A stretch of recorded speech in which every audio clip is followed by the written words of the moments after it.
this is a new segment called 500 to 5,000, where over the next 12 months, I'm going to endeavor to turn $500 into 5,000. Yes. I'm going to try and 10 bag. Yeah. Now, very challenging. before the break, you said we're trying to do it, but I get the sense that this is a Bryce Leske personal challenge. Oh, you're more than welcome to join me. I'm happy to do this together. No, I'm happy to. I'll just commentate from the Sounding sidelines. board. Yeah. So $500 into $5,000. Yes. Give us the backstory and then talk us through how you're going to do it. The backstory was me just looking at a number of companies last year that, like looking at Zip, for example, that almost did 10 bag. I think it was up 900 and something % in a year. Jeez. Yeah.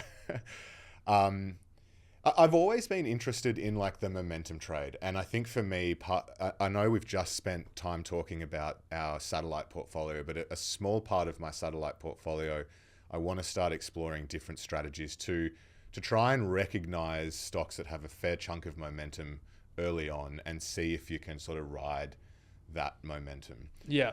Because I always look back at the end of the 12 months and go, how did we miss that stock that was ripped 600%? Especially Zip. The reason we missed it is everyone was writing it off. I am just having a look because you're right, between October 2023 and today it's up 996%. Exactly. Yeah. And so it's like, what can you put in place in your, and the story there makes sense. Like it became profitable. Like the turnaround story was all there. It sorted itself out. Yeah. And then the market responded. And so it's like, what can you set up in your investment process? It's kind of like we've just gone through our criteria, but what's the layer above the criteria to find the stocks? You know what I mean? Yeah. And then you kind of apply that criteria to it. Well, yeah, no, I actually think it's a completely different exercise. I don't think you would say Zip meets this criteria. I don't think you would say Zip is, I don't think, and people might disagree, but it has like a long-term defensible business model that can allow it to continue to make supernormal profits. I think it will constantly be competing with a lot of other credit providers where there's not a lot of barriers to entry and there's not a lot of customer loyalty. Yeah. And so I think like the investment process for this is different to that, Yeah, that's true. But either way, I don't have like I don't think Zip would ever win. A funnel. Zip would never win in like a quality compounded filter. No. Zip would have sat in like a turnaround filter. Exactly. Yeah. And so for me, that's what I want to try and use this segment for, is to try and force myself to have a process that I can try and recognize some of these companies early in that turnaround process. Because if you can recognize them early, then you can do the work from there to try and, I guess, get on board with the journey. Yeah. Well, if you recognize them, then you just have to buy them. Yeah, well, that's the challenging part, because there are a lot of opportunities. So it's then filtering out. So is it? But it's not just turnarounds, is it? Or is it just turnarounds? No. So I think for me, this is about any stock that I think is going to get me to 10 bagging over the next 12 months. Okay. Yeah, it doesn't have to be turnarounds, but turnarounds is an obvious starting point. Yeah, so why don't you just go mining explorers and biotech? No. So firstly, let's actually put some numbers to this, because 10 bagging, it's quite challenging, obviously. I need to average monthly growth of 23% between February and December. February being now is when we're going to start the challenge. Yeah, but you're not going to do it by doing 23% consistently. No, but that's the numbers though. Okay, yeah. That just puts into perspective what I need to get to. Yeah. Like, sure, 1 month I might do 0 and then I'm in a world of trouble. The 1 month I might do 50%. Yeah. And then, but like, I need 23%. So I need to more than double every 3 months. Yeah. Which is challenging. So yeah, 500 to 5,000 effectively every 3 months need to be doubling. Yeah. Tricky. So how am I going to do it? I think firstly, what I will do is any investment that is accessible is in play. Okay. And I think I want to be playing predominantly in the small cap part of the markets. I would think so. Yeah. I will be saying that Bitcoin is on the table because I personally invest in Bitcoin. You're not going to 10x your money on Bitcoin this year. No, I know. Okay. But I might 23% one month. You might, yeah. Yeah. So you know what I mean? Like, I'm going to be quite active here. I don't think I'm going to... It would be wild of me to choose one stock now and just sit on it for 12 months. Do you know what I mean? Yeah, okay. Are you going to pay brokerage? So I think the platform, if I'm going US, I'm going to need to do it through Superhero because it's the cheapest of brokerage. If I'm doing Aussie, it'll probably be BetaShares Direct because it's zero. What about Sharesies? I can look into Sharesies because I can't quite remember what they are. Or like if you want to, you could go like a Moomoo or something. Nah. Nah, stick to what you know. Stick Yeah, to what you know. okay, Yeah, I don't yeah, want to stick to what you know. But you're right. I want a platform that is low cost and that I can easily get out of as well. Like I don't want to have a 3-day wait on transferring cash in and out.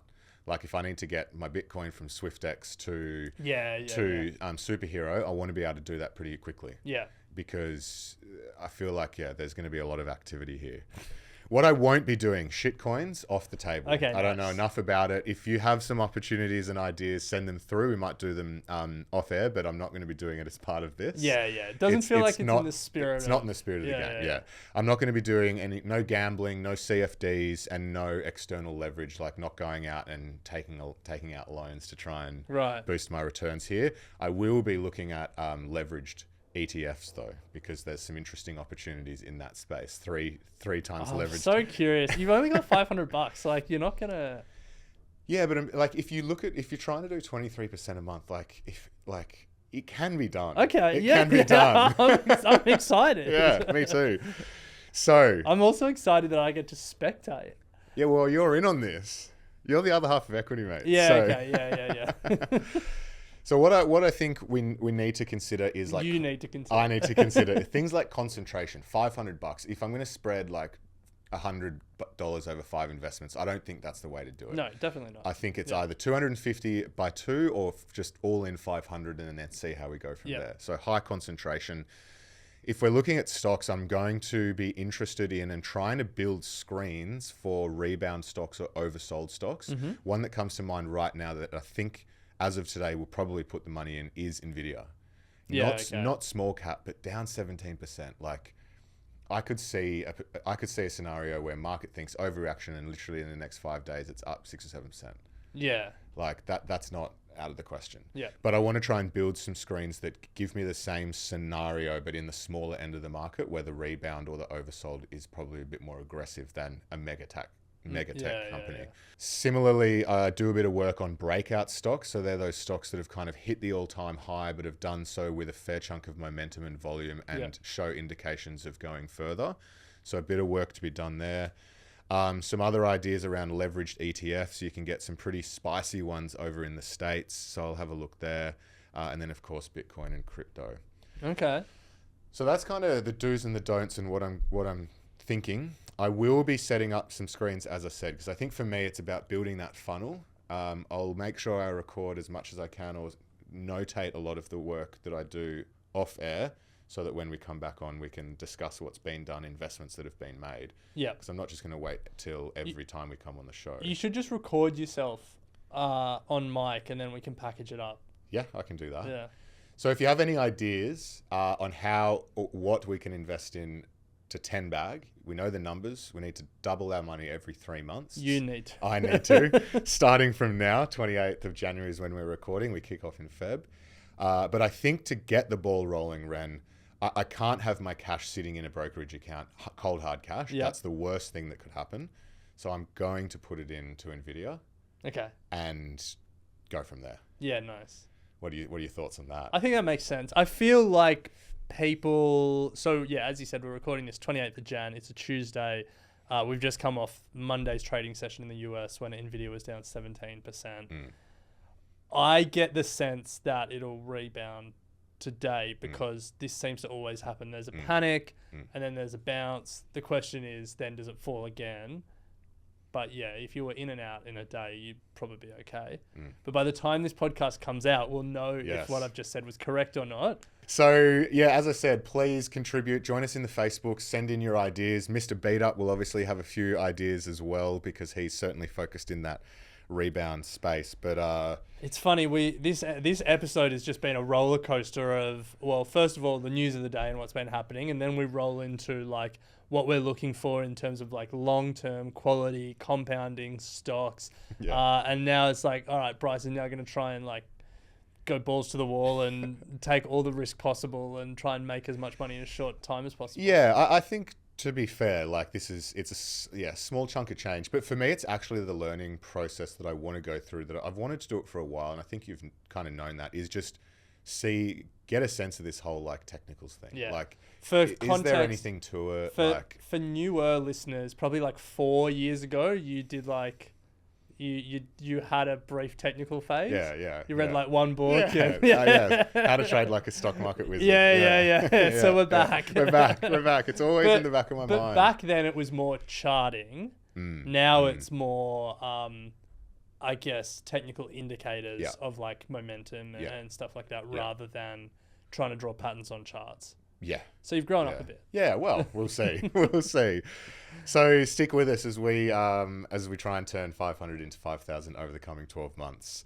But that does bring us to the end of our today's episode. Thank you as always for tuning in. If you love what we do have a big favor, and that is two big favors actually. A, complete the community survey. There'll be a link in the show notes. You're going to if you complete it in full, you're going into the running to win $500 cold hard cash. In which you could probably try and turn it into 5,000 alongside us. What about this? If someone wins the $500, they can opt in to co-invest with you, and you manage their $500 for them. Deal. Okay. Deal. So yeah, by completing the survey, I don't know what the licensing requirements are there, but we'll work it out. I will say this about investing: everything you do learn is cumulative. What I learned at 20 is useful.